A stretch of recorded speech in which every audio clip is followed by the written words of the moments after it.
What's up, everybody? I got my own vehicle pulled into the shop right now. I got a 2011 Silverado 2500 with the 6.6. Got a somewhat mystery coolant leak going on right now.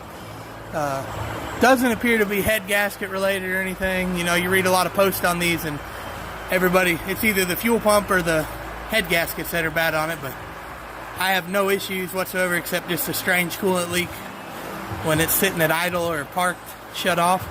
So it's getting worse. I've been driving with it for a while and I've never had a problem. It just barely leaks, but now it's starting to leak a little bit more than I'd like. So we're going to inspect it and find out where it's coming from. I already pulled out my inspection camera, and if you go down on this side, it's hard to see anything on this engine. They got it so crammed in here. But down on this side, there's a pipe that looks to come off the EGR cooler that's really corroded, and it looks like that's where it's leaking. So I have never tore one of these apart before. I've worked on diesels before, but my first time working on an LML, other than, you know, just normal maintenance stuff. But from what it appears, we're going to have to take apart just about the entire top part of this engine here. Air cleaner, EGR cooler, and so on. I'm not sure exactly what we're going to have to take off. I'm going to go ahead and take the air cleaner off first, because I know that's one thing that's going to have to come off. And then we will figure it out along the way. The first step I'm going to do, though, is crawl up under here and I don't got it super up in the air. I'm going to pull this cover off right quick. It is a 15 millimeter bolt, I do believe. So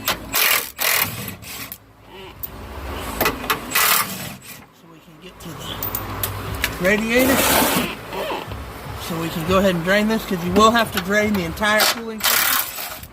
You won't have to pull the engine block plug. They have a plug on the engine block for this thing. I don't believe you have to do that unless you just absolutely want to.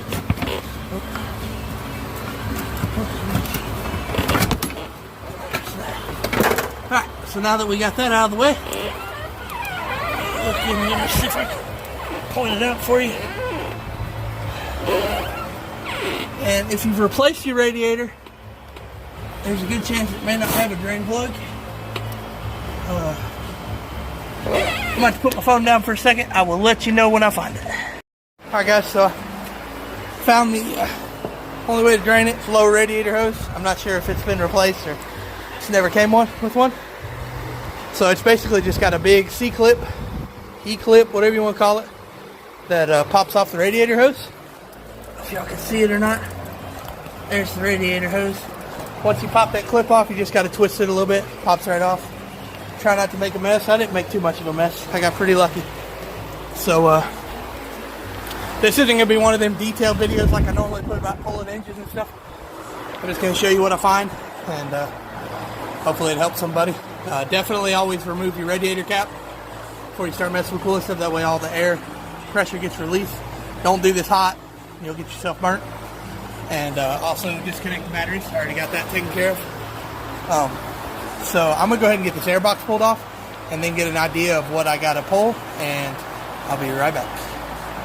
Alright, I got the air box off. I went ahead and got this turbo pipe off, or whatever you call it. Turbo cooler.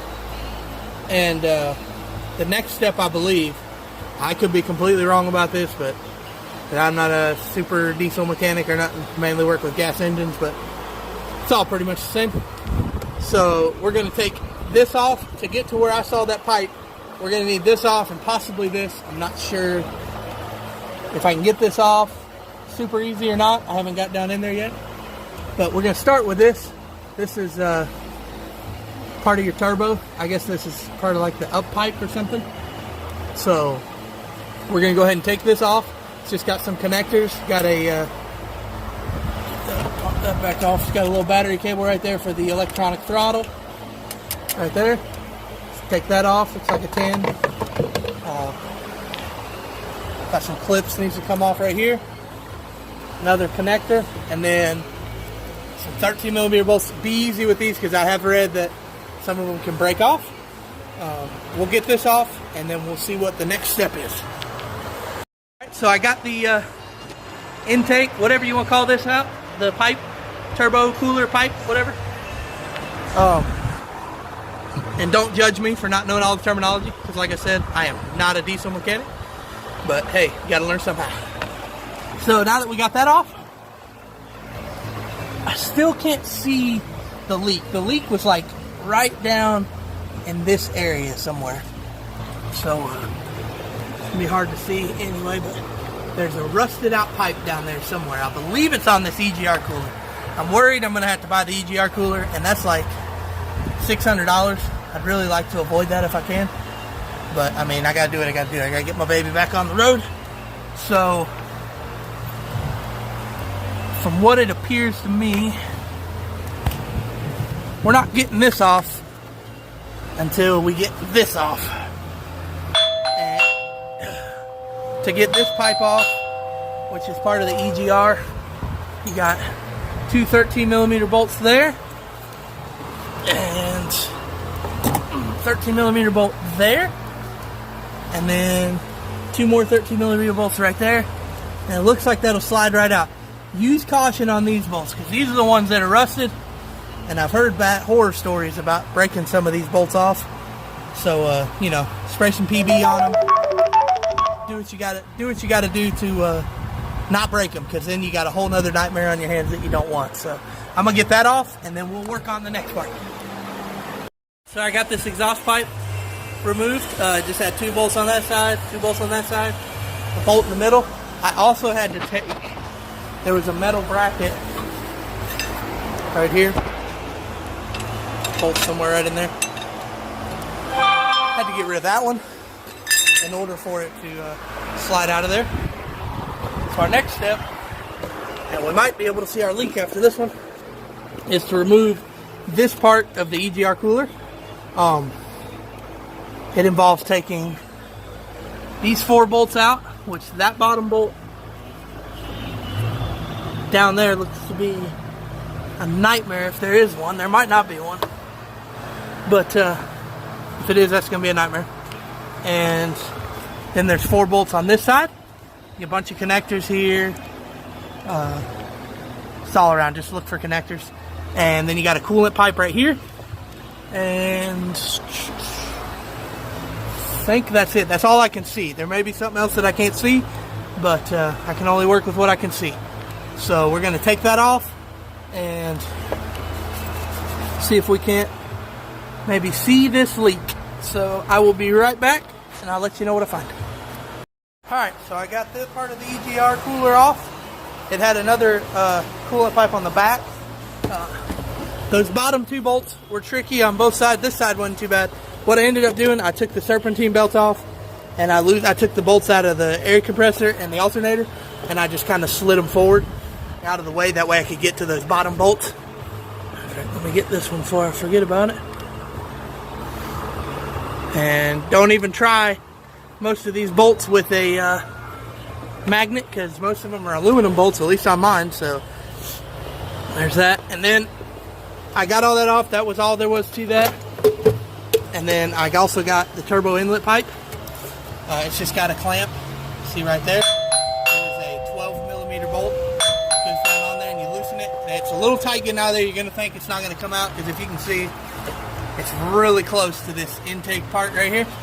And it feels like it won't come out, but if you wiggle around on it enough, it'll come out. Probably a good time to change this O-ring right here too, because you don't want to get this thing all the way back on and have that thing leak. So I would recommend doing it. I'm definitely changing it. So, and I also took the PCB hose thing off. Two 10mm bolts right there. Set that out of the way, and I'm getting closer to seeing my leak. It appears I'm probably going to have to take the turbo off. Alright, this intake part, maybe it's easier. If you can see, probably can't, but we'll give it a try anyway. You can't see. Directly under this turbo is a rusted out pipe. And it looks like it goes right here. It's the pipe that hooks up right here. goes down, and then comes back around and hooks up on the other side, I believe. So I'm pretty sure I'm going to take the turbo off. Let me do a little research and see which is easier, and I will get right back to y'all. Alright, so it appears like I'm going to have to pull the turbo as long as what I just pulled. So let me show you how I did this. These have 8 little bolts. They all go down here. They're 10 millimeters. There's some nuts too. There's I think there's 2 nuts. Yeah, there's 2 studs down there if you can see them right there. Right there. So you get those off. Tap this with the rubber mallet because it's probably going to be seized up.